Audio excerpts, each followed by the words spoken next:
Right, this sports psychology session is based on group cohesion. It's going to be over two parts. It's quite a broad concept. What we're going to look at in the beginning is essentially how is a group formed in order for it then to be seen as having cohesion. And then we're going to look at the cohesiveness itself in that second session. So to begin with, overall, what is a group? Well, a group is something that has a common goal. So everyone is focused towards a one objective, focused towards that. It has a shared sense of identity, and that might even be, standing behind a badge, same kit, something along those lines.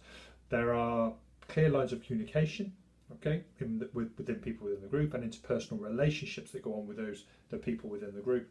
And also there's a shared set of values, a shared set of norms that people believe there's a certain way of going about moving towards this common objective. So that's groups as a whole.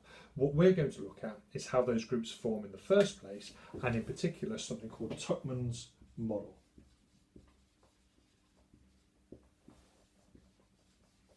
Okay, so Tuckman's model is made up of four key aspects, and a group would need to follow these step by step before becoming a group. Okay, so they would need to go through these key stages, and they would go through these key stages in order.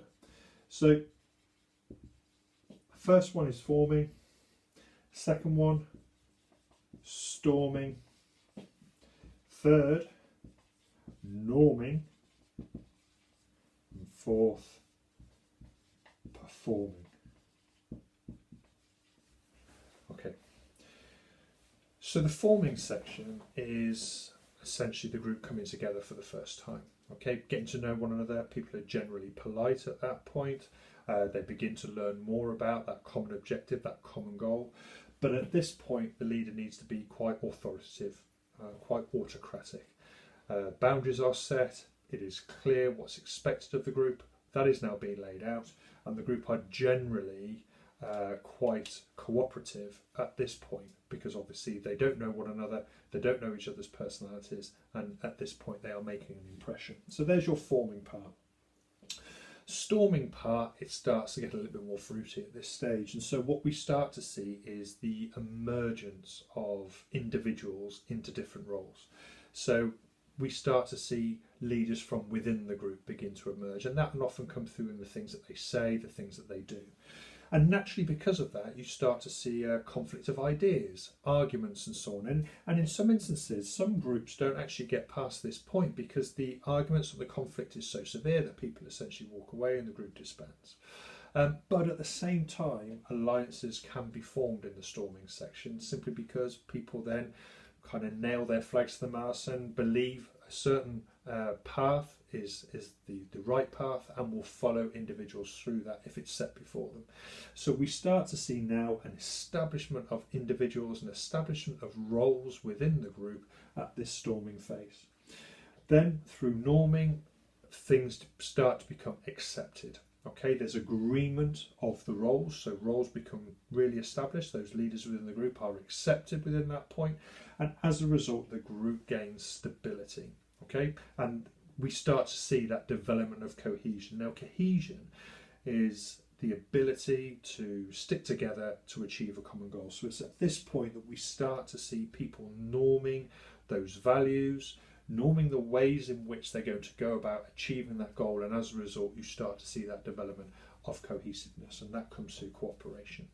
And then finally we have the performance section. This is where the team begins to work as a unit. Okay, you have experienced or skilled members, those emerging leaders that came from storming, who are now starting to take on responsibility for decisions being made. So it's not being left purely to the coach that we saw at the forming part. That's not to say that the coach does not take on some responsibility at different points, particularly points of stress. We may see coaches being more autocratic, but ultimately we start to see that leadership is devolved because it is quite clear that people are in agreement about the way in which they go about their business to achieve that goal. We have those shared values, and then they can be trusted, if you like. Now, a really good example, I suppose, of this is shown on YouTube. And if you put in Tuckman's model and a film called Remember the Titans, starring Denzel Washington, what that clip very cleverly does is use excerpts from the film to demonstrate each of the four aspects of Tuckman's model, each of the four stages. So I'd really encourage you to go and watch that after this video. Okay. So now that we have got to this point, the second part is going to look at the way in which we can develop that cohesiveness and the aspects of cohesiveness themselves that can either promote or derail that shared pursuit of the common goal.